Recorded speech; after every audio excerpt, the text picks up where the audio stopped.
Active voice, passive voice రాసేటప్పుడు tenses, be forms, verb forms వీటిని దృష్టిలో పెట్టుకోవాలి.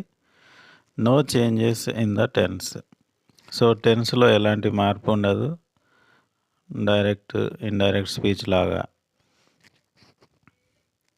బీ ఫార్మ్స్ వర్బ్ V1 V5లో ఉంటే యామ్, ఈజ్, ఆర్ని యూజ్ చేసుకోవాలి. వర్బ్ V2 ఫామ్లో ఉంటే was, were, past tense be ఫార్మ్స్ని వాడాలి. ఇచ్చిన సెంటెన్స్లో వర్బ్ V3 ఫామ్లో ఉంటే బీన్ అనే బీ ఫామ్ని వాడాలి. సెంటెన్స్లో వర్బ్ V4 ఫామ్లో ఉంటే బీ ఫామ్ కూడా V4 ఫామ్లో ఉండే బీయింగ్ని వాడుకోవాల్సి ఉంటుంది.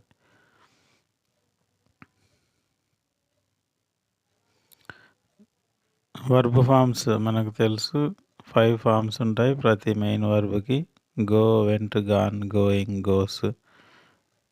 Pronounce subject, object.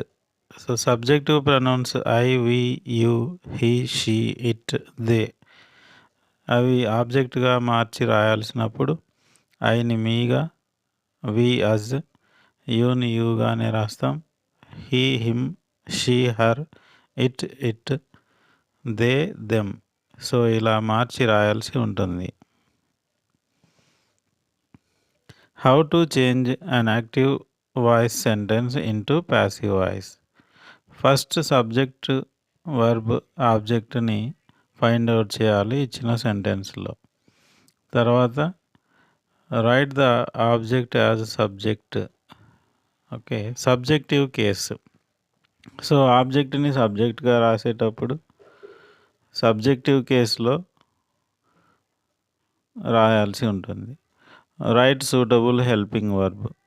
ఒకవేళ సెంటెన్స్లో ఏదైనా హెల్పింగ్ వర్బ్ ఉంటే దాన్ని మనం సబ్జెక్ట్ నంబర్ని బేస్ చేసుకొని రాయాల్సి ఉంటుంది. అంటే సబ్జెక్ట్ సింగులర్ అయితే సింగులర్ వర్బ్, ప్లూరల్ అయితే plural verb. Write the suitable be form based on the main verb.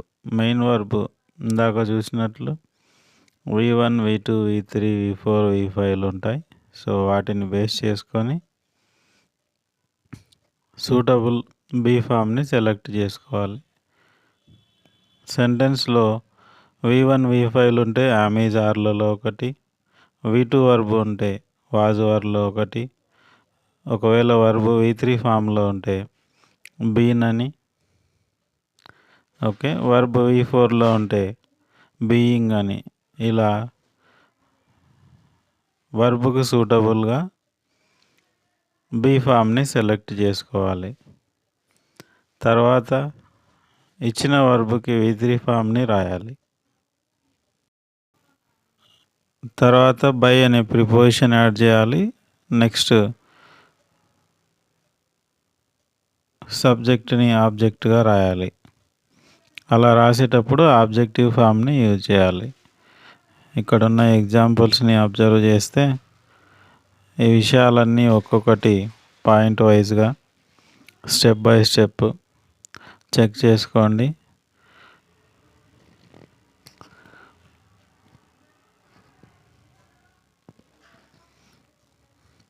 The hail has left nothing.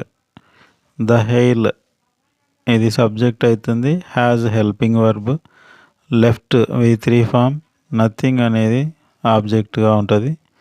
So ఆబ్జెక్ట్ని సబ్జెక్ట్గా రాస్తున్నాం nothing. Has helping verb, been be form రాస్తున్నాం ఎందుకంటే లెఫ్ట్ అనేది V3 form కాబట్టి దాన్ని base చేసుకొని బీన్ అనే బీ ఫామ్ని యూజ్ చేస్తున్నాం. ఆల్రెడీ లెఫ్ట్ V3 ఫామ్ కాబట్టి లెఫ్ట్ అని రాస్తాం V3 ఫామ్. తర్వాత బై అనే ప్రిపోజిషన్, చివరిగా సబ్జెక్ట్ ద హెయిల్ అని ఉంది. సో దాన్ని ఆబ్జెక్ట్ ప్లేస్లో రాస్తాం. ఇలా మిగతా ఎగ్జాంపుల్స్ కూడా ఉంటాయి, జాగ్రత్తగా ఫాలో కాండి.